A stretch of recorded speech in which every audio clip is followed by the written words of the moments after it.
Hello everyone, I'm Irene Banks and I'm so happy you found your way here. If you love books, deep discussion, and literary exploration, then you're in the right place. In this first episode of Banks Western Canyon, we're going to discuss my top 3 reasons for reading canonical literature.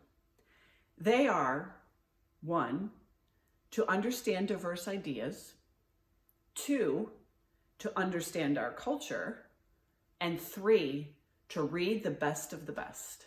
But before we get into that, I'd like to share with you the backstory of this channel's name. You might be wondering, where did the name Banks Western Canyon come from? Well, let me take you on a little journey. For the past several years, I've been reviewing books on my Facebook page.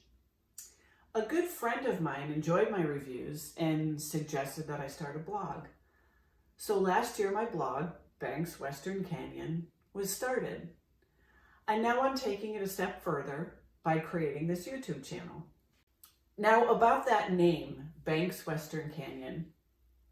Well, in 2015, I participated in a business management leadership development forum. And in that forum, we had to read 30 business management books. Yes, 30. But there was one book out of all of them that had people most concerned and worried. The book had a reputation from previous cohorts of this leadership forum. The name of the book is How to Read a Book by Mortimer J. Adler and Charles Van Doren. And in hindsight, I think that the reason the people were most worried about it was because it had ostensibly the least to do with business management. It was really about how to read and reading comprehension. And I think the people in this leadership development forum, of course, had a natural affinity towards business management. Those concepts were comfortable and made sense for them. But concepts around how to read and potentially around literature or reading things that weren't specific to business management, I think those things had people a little bit nervous. I'd like to share with you the blurb from the back of How to Read a Book. How to Read a Book was originally published in 1940, and it's become a rare phenomenon, a literary classic in its own right. It's the best and most successful guide to reading comprehension for the general reader. You're told about the various levels of reading and how to achieve them.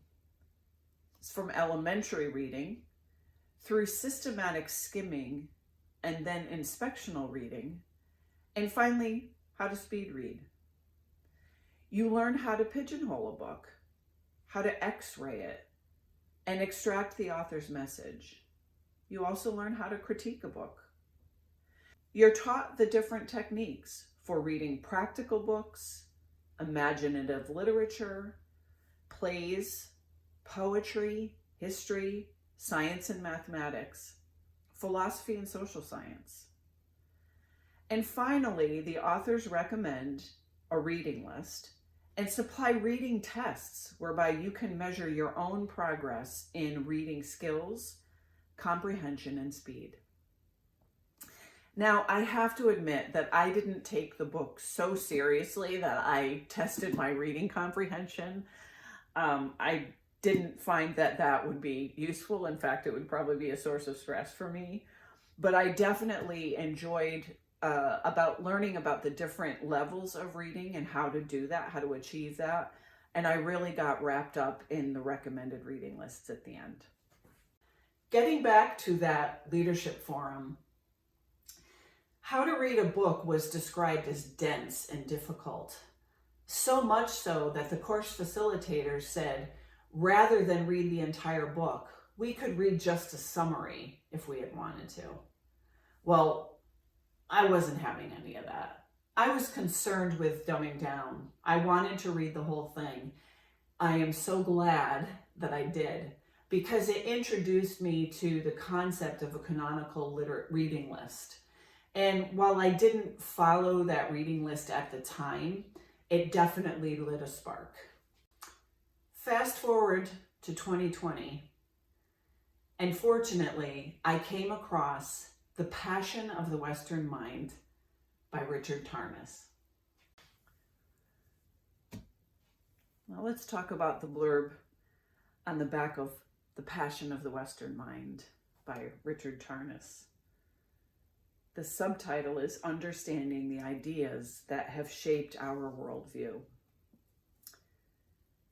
Here are the great minds of Western civilization and their pivotal ideas, from Plato to Hegel, from Augustine to Nietzsche, from Copernicus to Freud.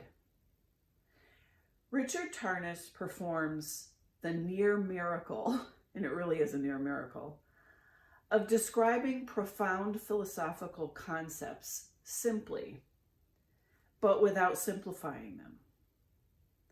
10 years in the making, and already hailed as a classic, The Passion of the Western Mind is truly a complete liberal education in a single volume. I definitely felt that way reading this book. I took my undergraduate degree in English, and I was always frustrated by the time constraints of getting a degree. There was always more reading that I wanted to do and more in-depth understanding, and you just don't have time. You have deadlines, you have papers to write, you have courses to complete.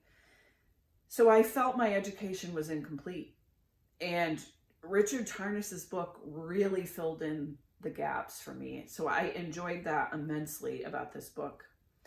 The other thing that I enjoyed was he gives a chronology at the end, starting with 2000 BC, when Greek-speaking peoples were migrating from the Russian steppes over into what is now mainland Greece.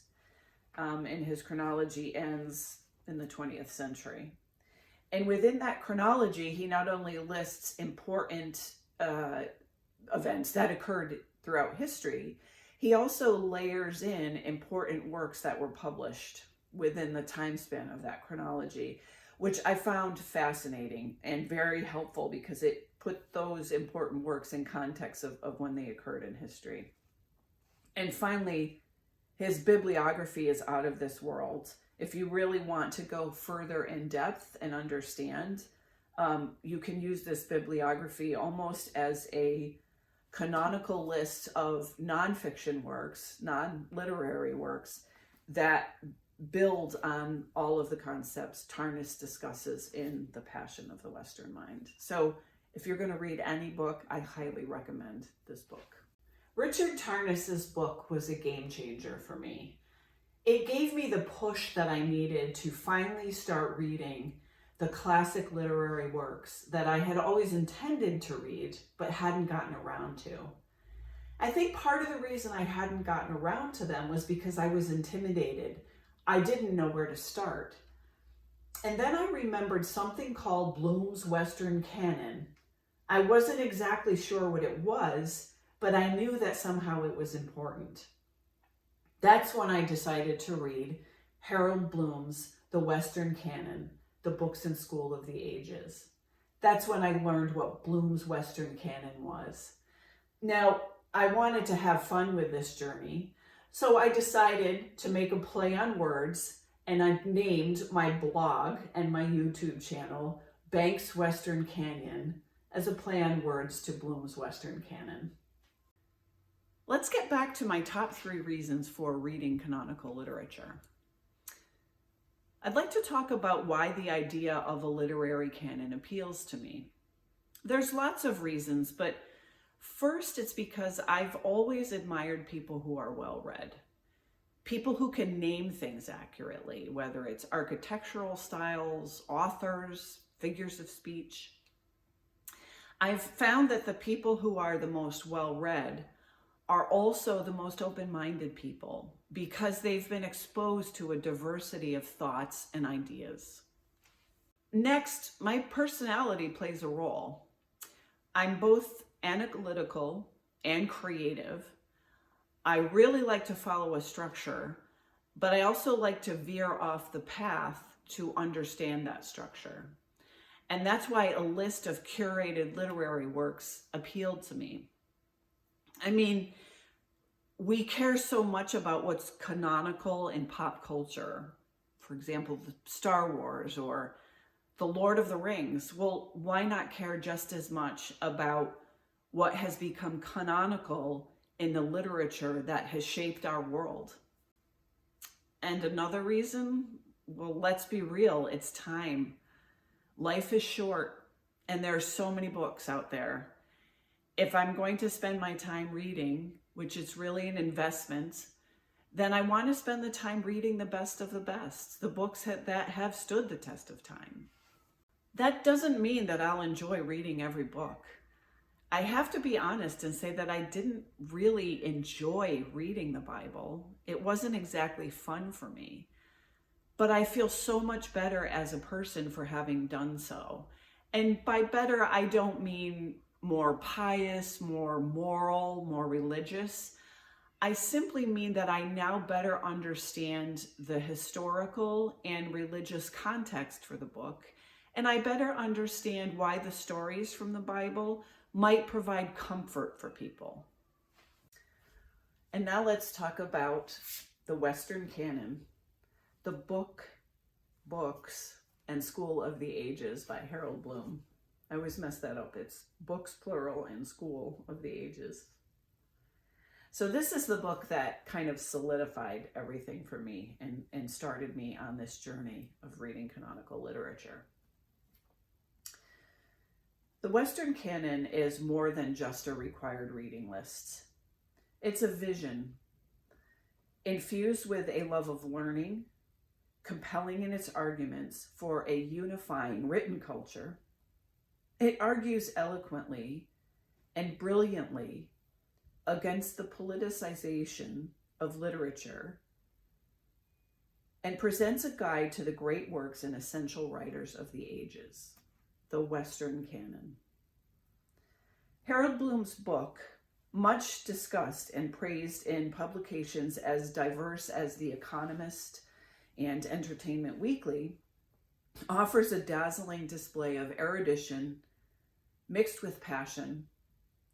For years to come, it will serve as an inspiration to return to the joys of reading that our literary tradition provides.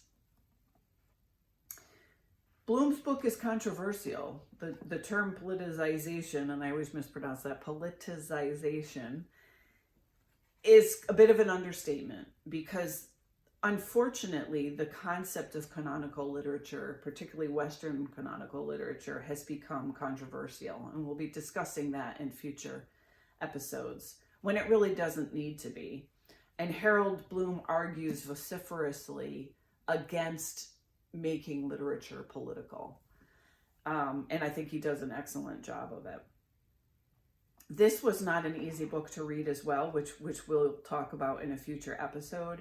But it really solidified for me the value of reading canonical literature. You know, at the end of the day, you have a limited amount of time in your life, unfortunately, with so many books to read. And if you're going to spend your time reading, you might as well spend your time reading those books that have become tried and true and really have shaped our culture. Please hit the subscribe button, give this video a thumbs up, and drop a comment below. What's a classic book that you've always wanted to read but have never gotten around to? Please put it in the comments. I'd love to hear from you. I look forward to the journey ahead, and I'll see you in the next video.